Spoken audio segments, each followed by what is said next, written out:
السلام علیکم، کیسے ہیں آپ سب؟ چینل میں آپ سبھی کا خیر مقدم ہے۔ امید ہے آپ سبھی خیریت سے ہوں گے۔ تو ناظرین، آج ہم جانیں گے ایک ایسی نصیحت کے بارے میں جو ہمیں اپنے گھر کی بیٹیوں کو ضرور کرنی چاہیے، مولانا طارق مسعود صاحب کے ذریعے سے۔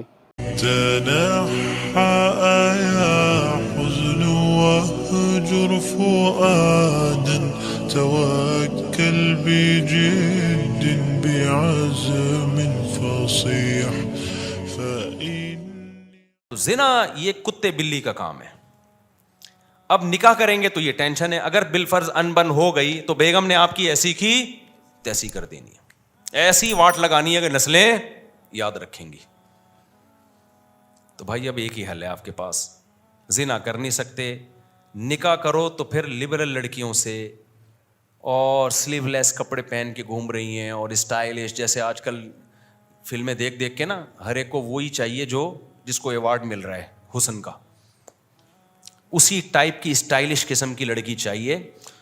وہ ٹھڑک تھوڑی سی تمہاری اس سے وقتی طور پہ پوری ہو جائے گی، اس کے بعد جو تمہارا سر بجائے گی نا، وہ گنجا کرے گی تمہیں، تمہاری نسلیں یاد رکھیں گی، کیونکہ کورٹ کس کا ساتھ دے گی؟ اس کا ساتھ دے گی۔ حتیٰ کہ اگر اس کو کوئی انکل پسند آ گئے، آپ کچھ بھی نہیں بگاڑ سکتے اس کا۔ میں کیا بتاؤں، جو میرے پاس کیسز آتے ہیں، نہیں دل چاہتا، کیونکہ برائی کو بیان کرنے سے کیا پھیلتی ہے، میرا دل چاہتا ہے کبھی میں بٹھا کے نا اس کو لائیو کر دوں کہ یہ ہو رہا ہے مارکیٹ میں، کیا ہو رہا ہے، اچھے اچھے گھروں کے جو کیسز آ رہے ہیں، کیونکہ یونیورسٹیوں میں لبرل بنایا جا رہا ہے لڑکیوں کو، براڈ مائنڈڈ بنایا جا رہا ہے، تمہارے بھی وہی رائٹ ہیں جو مردوں کے آنکھوں میں آنکھیں ڈال کے بات کرو۔ پھر جب وہ آنکھوں، پہلے زمانے میں یہ سکھایا جاتا تھا شوہر تو گویا مجازی خدا ہوتا ہے، اگر حکم دیا جاتا شوہر کے کسی کے سامنے سجدہ کرنے کا تو عورت کو حکم دیا جاتا کس کے سامنے سجدہ کرے؟ شوہر کے سامنے۔ ساس ماں کی جگہ ہے۔ ایک بہت بڑے گورنمنٹ کے آفیسر آئے کچھ دن پہلے ملنے کے لیے، بہت بڑے آفیسر ہیں، میں نے ان کی بچی کا نکاح پڑھایا، اور کیوں پڑھایا مجھے پتا ہے، بندہ بڑا خاندانی ہے۔ انہوں نے کہا میں نے اپنی بیٹی، بڑی ایجوکیٹڈ لڑکی، ان کی بیٹی بھی ایجوکیٹڈ، خود بھی بہت بڑے آفیسر ہیں، کس ڈپارٹمنٹ میں یہ نہیں بتاؤں گا، ظاہر ہے پھر کسی کا راز فاش کرنا صحیح نہیں ہے، اور بہت پاورفل آدمی ہے۔ کہتے ہیں میں نے اپنی بچی کو رخصت کرتے ہوئے نا یہ بتایا کہ تم نے ساس کی خدمت اپنی ماں سے زیادہ کرنی ہے۔ ایک پڑھی لکھی لڑکی کو پڑھا لکھا باپ بولو سمجھا رہا ہے۔ انہوں نے کہا میں چونکہ کاؤنسلنگ بھی کرتا ہوں نا، گھروں کو جوڑنے کا کام کرتا ہوں، آج کل جو گھر انہوں نے بتایا، ان کی رپورٹ ہے کہ زیادہ جو ٹوٹ رہے ہیں وہ لڑکیوں کی مائیں توڑ رہی ہیں۔ سمجھ میں آ رہی ہے بات؟ جہاں سسرال کی دو شکایتیں کی، بجائے اس کو حل کرنے کے یا تھوڑا سا بچی کو صبر کی تلقین کرنے کے، ماں اور زیادہ اس کو بھر کے بھیجتی ہے کہ اب اس طرح کر رہا ہے جا کے۔ اب اگر ساس یہ بات کرے نا تو یہ لکھ کے چلی جا، یہ والی گالی دیکھ رہی ہے، یہ والا پورا سینٹینس پورا دہرا دینا اس کو۔ سمجھ میں آ رہی ہے بات؟ اب اگر تیرا میاں کچھ اونچ نیچ کرے نا، عید پہ تھوڑا سستی شاپنگ کرا دے، تو یہ ہے، یہ برگر کی قیمت چل رہی ہے، یہ کلفٹن میں جو ایک جوڑا اس کی یہ قیمت چل رہی ہے، اتنے پیسے تو کم از کم بنتے ہی ہیں۔ تو وہ مجھے بتا رہے تھے، میں نے بچی کو رخصت کیا تو میں نے بتایا، اس کے ساس سسر کو بٹھایا، کیا صحیح ہے تمہارے ماں باپ ہیں، باپ اپنی بیٹی کا گھر بسانے کے لیے، ماں کو اپنی بیٹی کا گھر بسانے کے لیے، عقل مند ماں باپ کو اپنا حق چھوڑنا پڑتا ہے۔ بیٹا ہم بلا رہے ہیں اور ساس منع کر رہی ہے تو مت آنا، کیونکہ رہنا تم نے کس کے ساتھ ہے؟ مائیں لڑتی ہیں، ہم اپنی بیٹی کو بلا رہے ہیں، ساس کون ہوتی ہے روکنے والی؟ چھوڑو یار اس ٹیکنیکل بحث کو، چھوڑو، ابھی فائدہ بچی کا کس میں ہے؟ زندگی کس کے ساتھ گزارنی ہے اس نے؟ وہاں گزارنی ہے نا، وہاں گزارنی ہے زندگی، تو ان کو ایڈجسٹ ہونے دو وہاں پہ، اس کو کل عیاشی کرے گی وہ وہاں پہ، ابھی بچی یہ تھوڑی بڑی ہو جائے گی تو اسی نے سنبھال لیا وہ سب کچھ، ساس تو مر جائے گی بیچاری تھوڑے دنوں میں، وہ ہمیشہ کے لیے تھوڑی ہے۔ تو وہ گورنمنٹ کے آفیسر تھے، اتنا ایجوکیٹڈ آدمی، اور اس کی بچی بھی بڑی پڑھی لکھی، تو میں نے کہا یار خاندانی آدمی، اٹ از کالڈ خاندانی، اور خود بھی بیوہ سے شادی کی ہوئی اس گورنمنٹ کے آفیسر نے۔ اس لیے جو لوگ حکومت کو ہر وقت برا بلا کہتے ہیں نا، حکومتی لوگوں کو، سرکاری لوگوں کو، بھائی سارے برے نہیں ہوتے، سوتیلے بچے پالے ہوئے ہیں، میں نے کہا بڑا خاندانی آدمی ہے بھائی. تو خیر تو بیوہ سے کی ہے, اس کے بچوں سے کو پالا بھی ہے, بڑا بھی کیا ہے. تو ہر جگہ بڑے بڑے خاندانی لوگ ہیں. خیر تو اب میرے بھائی آپ کے پاس تو آپشن نہیں ہے, قانون کو آپ درست کرو. تو خاندانی جگہوں پہ کیا کرو, شادی. جس کے بارے میں ایک ہمارے دوست نے دوسری شادی کی. میں نے کہا بھائی تیری پہلی بیوی کورٹ میں نہ چلی جائے. کہہ رہا ہماری بیوی کورٹ جانتی نہیں ہے کیا ہوتا ہے.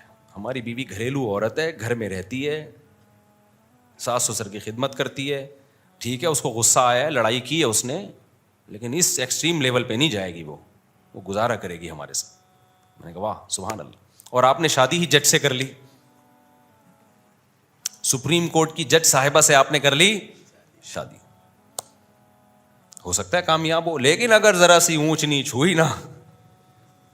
ایک زمانے میں متحدہ کا بڑا زور تھا نا, متحدہ کا بڑا زور تھا, جس کو دھمکی دینی ہوتی 90. تو ان دنوں کی بات ہے, میرے پاس ایک کیس آیا لڑکا لڑکی دونوں کا. اب میں نے دونوں کی بات سنی تو مجھے لگا کہ لڑکی بہت ظالم ہے, وہ لڑکے کا جینا حرام کیا ہوا اس نے. اچھا لڑکا ذرا سا کچھ کرے تو زہر کی ایک بوتل رکھی ہوئی ہے, میں یہ پی رہی ہوں, پھر وہ جا کے رکھ دے. تو بہت ہی, تو میں نے ان کو کہا کہ میں نے اس لڑکی اور لڑکے کو کہا بھی آپ لوگ سیپریشن کر لیں, یہ بہت خطرناک معاملات چلے گئے ہیں, کوئی بھی خودکشی کر لے گا. کیا کر لیں؟ لڑکی نہیں چاہتی تھی علیحدگی, اس کو خرچہ پانی دبا کے مل رہا تھا یہاں سے. وہ چاہ رہی تھی کہ میں اس کو انگلیوں پہ نچاتی بھی رہوں لیکن طلاق بھی نہ ہو. تو میں نے پھر مرد سے کہا یہ تو نہیں چاہ رہی لیکن آپ چھوڑ دو اس کو, کیونکہ میں نے کہا یہ آپ کو مار دے گی کسی دن. جو حالات چل رہے ہیں نا, ایک دن آپ کی لاش پڑی ہوئی ہوگی, پتہ ہی نہیں چلے گا مارا کس نے. جو حالات چل رہے ہیں. اس نے کہا میں نہیں چھوڑ سکتا. میں نے کہا پھر دنیا چھوڑنی پڑے گی. کہہ رہے میں دنیا چھوڑ دوں گا, اس کو نہیں چھوڑ سکتا, کیونکہ اس کو چھوڑ دیا تو پہلے دنیا چھوڑنی پڑ جائے گی مجھے. میں نے کہا کیوں؟ کہہ رہے متحدہ کی ہے. لڑکی کس کی؟ اس کے بھائی کہاں ہیں؟ متحدہ میں. انہوں نے مجھے آنکھیں دکھائی ہیں, بیٹا طلاق کا سوچا بھی نا تو پھر دیکھ لے ہوگا کیا تیرے سے. تو میں نے کہا پھر لائف کو کیا کرو, انجوائے. یہ شادی سے پہلے سوچنا تھا کہ میں کہاں کر رہا ہوں. شادی ایسی جگہ کرو جس کو اپنے کنٹرول میں رکھ سکو. اب تو آپ نے, میں نے کہا کام ایسی جگہ کیا ہے کہ اگر میں نے ڈیورس کا مشورہ دیا تو کل اخبار میں میرا نہ کہیں نام آ رہا ہو. میں نے کہا نکل بھائی پتلی گلی سے نکل گیا, بتانا بھی نہیں کسی کو کہ مفتی صاحب کے پاس گئے تھے. اخبار میں کراچی میں نام آتے ہوئے دیر نہیں لگتی. اچھا بھلا ہنستا بھلا بندہ اگلے اخبار میں آیا ہوا ہوتا ہے. تو شوق تھا نا بہت اونچا ہاتھ مارنے کا. ایک صاحب نے کہا میرا بریگیڈیئر کی بیٹی سے کا رشتہ آیا ہوا ہے. میں نے کہا تیری اوقات بریگیڈیئر والی ہے نہیں. ایسے ہوتے ہیں کیس. مجھے پورا تو واقعہ یاد نہیں ہے, یا تو بھی کوئی بریگیڈیئر لیول کا آدمی ہو. میں نے کہا کمبخت تو بریگیڈیئر کی بیٹی سے شادی کرے گا, بن گئی تو بہت اچھی بات ہے, موجہ ہی موجہ, نہیں ہوئی تیری کیا اوقات ہے یار. بریگیڈیئر صاحب ایک دن کیا کر دیں گے تجھے, غائب, مارکیٹ سے شارٹ. میں نے کہا یا تو بھی کوئی بریگیڈیئروں سے تیرے تعلقات ہو نا, تو بھی اسی, تیرا ابا بریگیڈیئر تھا یا کرنل تھا. چل بریگیڈیئر نہیں تھا تو کرنل تو ہو نا. تو اس لیے بھائی جب کورٹ نے ساتھ دینا نہیں ہے, کورٹ سارا فیور کرے گی کس کو, عورت کو, تو بھائی پھر ایسا کام کرتے کیوں ہو جو بعد میں افورڈ نہیں. اس لیے دیندار لڑکیوں سے نکاح کرو, گھریلو لڑکیوں سے نکاح کرو جن کی دوستیاں نہیں ہیں, پردے دار ہیں, حیا دار ہیں, نمازی ہیں. اس کے بارے میں امید ہے کہ وہ اللہ رسول کو دیکھے گی. اور خواتین سے بھی میں کہتا ہوں کہ مردوں میں ٹھیک ہے عدالت عورت کا ساتھ دیتی ہے, لیکن اگر کوئی لبرل آدمی ہے, بندہ ٹھیک نہیں ہے, تو وہ تمہارے ساتھ وفا نہیں کرے گا. عین ممکن ہے شادی ایک ہو اس کی اور لڑکیوں سے 20 لڑکیوں سے چکر چل رہے ہوں. یہ چیز عورت کو پاگل کر دیتی ہے. سوکن سے بھی عورت سوکن کو بھی برداشت نہیں کرتی, لیکن 6-7 مہینے سال کے بعد برداشت ہو جائے گی. گرل فرینڈ کا سیٹ اپ ایسا ہے کہ جب عورت کو پتا چل جائے نا میرا میاں ہے ہی ٹھرکی, پھر عورت کے لیے روز آنا ایسے جیسے آگ کے انگارے پہ, آج پتہ نہیں کس سے بات کر رہا ہے, کل پتہ نہیں کس سے تعلق ہو. سوکن کا تو ایک حد تک ہوتا ہے نا, اس کے بعد چلو بھائی اب کمپرومائز کر لیتی ہے. اسلامی سوسائٹی میں ہمیشہ سے مرد زیادہ شادیاں کرتے آئے ہیں, عورتیں برداشت کر لیتی ہیں, نارمل ہو جاتی ہیں تھوڑے دنوں میں.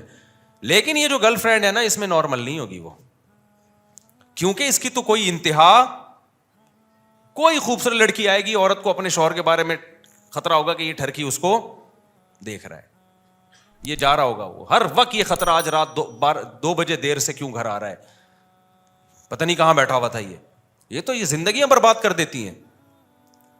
تو اس لیے بھائی آپ کے پاس تو یہی آپشن ہے اب کہ نکاح کرو, دیندار گھریلو جگہوں پہ جاؤ, اور لڑکیوں کو بھی چاہیے کس کے پاس جائیں, گھریلو دیندار آدمی دیکھیں. اچھا بعض خواتین دیکھ رہی ہینڈسم ہونا چاہیے, دین نہیں دیکھ رہی, وہ ہینڈسم اگر تمہیں اچھا لگ رہا ہے نا 20 لڑکیوں کو اور کو اچھا لگ رہا ہوگا, اور سب لائن مار رہی ہوں گی. آج کل لڑکیوں میں بہت کم لڑکیاں جو صرف میرا بیان سن رہی ہیں وہ نیک ہیں, ان کے علاوہ جو لڑکیوں کا جو چل رہا ہے نا سیٹ اپ, وہ یہ چل رہا ہے کہ تھوڑا سا ہینڈسم ہے نا تو لائن مارنے میں ذرا بھی ٹائم, بولو یقین نہ آئے, آپ ایک اپنی ٹک ٹاک پہ ویڈیو بنا کے ڈال دو, اگر آپ ہینڈسم ہو نا تو آپ نیچے کمنٹس میں اتنی لڑکیوں نے لائن ماری ہوئی ہوگی, اپنا نمبر دے دو, اپنا نمبر دے دو. تو کوئی خاتون جب ایسے مرد سے نکاح کرے گی تو بھائی صرف آپ ہی کو اچھا نہیں لگ رہا, آپ کے علاوہ بھی بیسیوں کو اچھا لگ رہا ہے. اگر یہ دیندار ہوگا تو آپ پہ گزارا کرے گا, دیندار نہیں ہوگا تو شادی آپ سے کرے گا. اور گپ شپ, کیونکہ بیوی سے گپ شپ لگانا دنیا کا سب سے مشکل کام ہے. وہ بہت ہی کوئی دیندار ہوگا جو بیوی کو ٹائم دے گا, ورنہ جو چیز حاصل ہو گئی ہے, جو ٹھرکی لوگ ہیں وہ کہتے ہیں یار یہ تو اپنی ہے نا, یہ کوئی بھاگی تھوڑی جا رہی ہے. تو گپ شپ تو ادھر لگائے گا جو فیس بک پہ رابطہ کر رہی ہے, ٹک ٹاک پہ رابطہ کر رہی ہے, فون پہ رابطہ کر رہی ہے, گپ شپ تو ادھر لگائے گا. وہ پروگرام تو بڑھ گیا. جب آپ نے کسی لبرل سے شادی کر لی تو پروگرام تو کیا ہو گیا, وہ تو بڑھ گیا بھائی. تو اس لیے ریلیشن کس سے قائم کرو بھائی, اور قرآن کی آیت یاد رکھو, الطیبات للطیبین والطیبون للطیبات. پاکیزہ مردوں کو رغبت پاکیزہ عورتوں میں ہوتی ہے, اور پاکیزہ عورتوں کو رغبت پاکیزہ مردوں میں. ناپاک مردوں کو رغبت ناپاک عورتوں میں, اور ناپاک عورتوں کو رغبت ناپاک مردوں میں ہوتی ہے. تو یہ سورہ نور کی آیتیں یاد کر لو. اب بس 1 منٹ. تو آج کے لیے بس اتنا ہی. ویڈیو میں آخر تک بنے رہنے کے لیے آپ سبھی کا بہت بہت شکریہ. چینل پر نئے ہیں چینل کو سبسکرائب کریں. السلام علیکم.